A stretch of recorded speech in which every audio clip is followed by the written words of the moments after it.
group of faith leaders is hoping to pressure Congress to reject the appointment of Senator Jeff Sessions. Today, Reverend William Barber, along with other interfaith clergy and leaders, will hold a moral march on Capitol Hill. The group is calling for Sessions to withdraw his name for Attorney General since it was announced in November. But with just 24 hours before his confirmation hearings begins, they are holding the Senate's feet to the fire to reject him for his support of what they call extremism, racism, and classism. Also, a group of black pastors will also be holding a news conference on Capitol Hill supporting Jeff Sessions. Joining us on the phone right now from D.C. is Reverend William Barber. Reverend Barber, how you doing? What is your main reason why you believe Jeff Sessions should not be Attorney General for the United States? Well, we're in a moral crisis.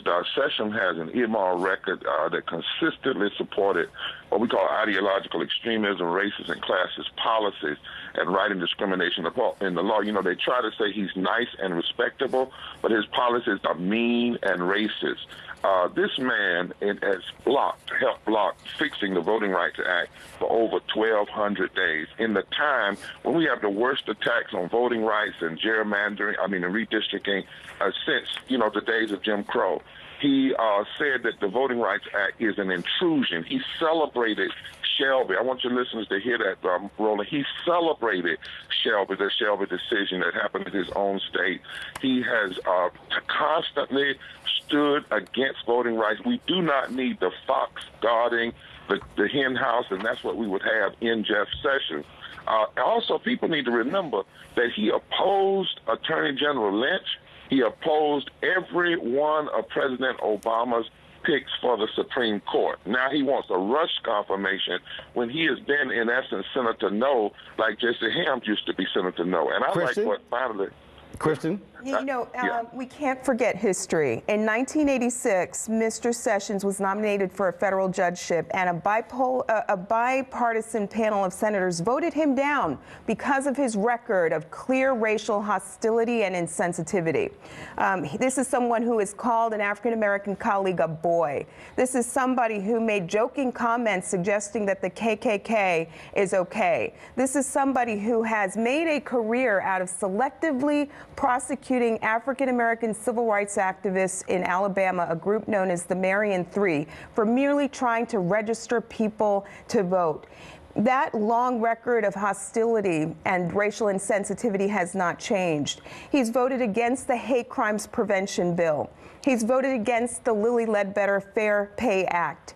He has voted to oppose the reauthorization of the Violence Against Women Act. What's remarkable about this, Roland, is that these are some of the very laws that the Justice Department is tasked with enforcing. How we can now move this man into the role where he will preside as the most important law enforcement agent in the country, I find deeply problematic. Our country is at a crossroads. We are seeing hate crimes brewing all over the country. This moment demands that we have a strong Attorney General who will bring a commitment to aggressive enforcement of federal civil rights laws, and I don't see anything in Mr. Sessions' record that suggests that he is ready for that task. Reverend Barber? And Roland, yes, Les, one of the things I've noticed that they're trying to do, they're trying to say he's just ideological. He's not a racist. No, he has a racist ideology, and he's used that over and over and over again. That's why clergy, imams, Jews, rabbis, black, white, and all, we're coming together with impacted people doing a walk and a march on there. We're going to McConnell's office, and they are to reject this name. And Roland, I will be honest with you, we are laying the grounds for whatever is necessarily nonviolent and moral, because the first thing you have to do is let your adversary know exactly where you are.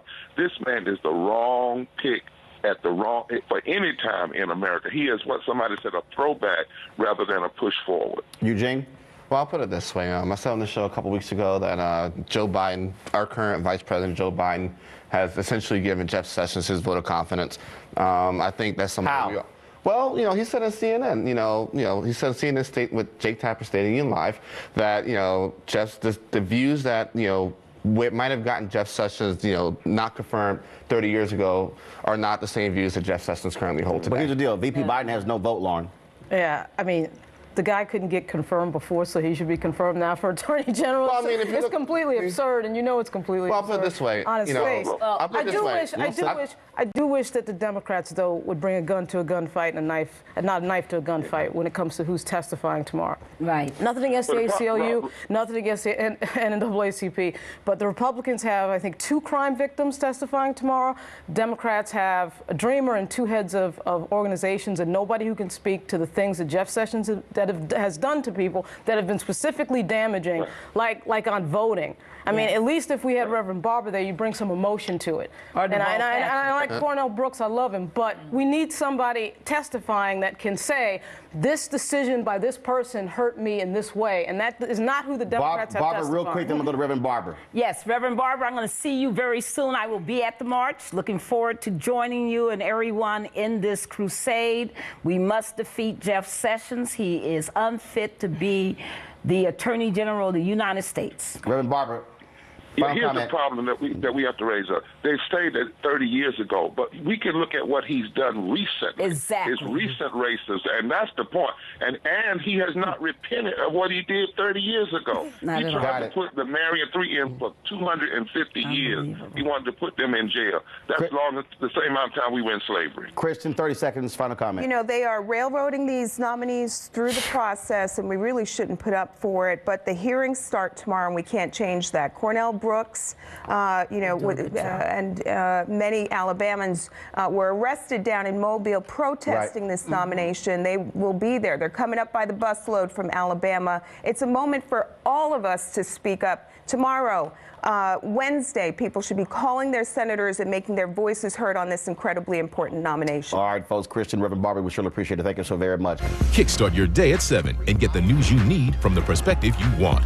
NewsOne Now with Roland Martin. Every weekday morning at 7 on TV1.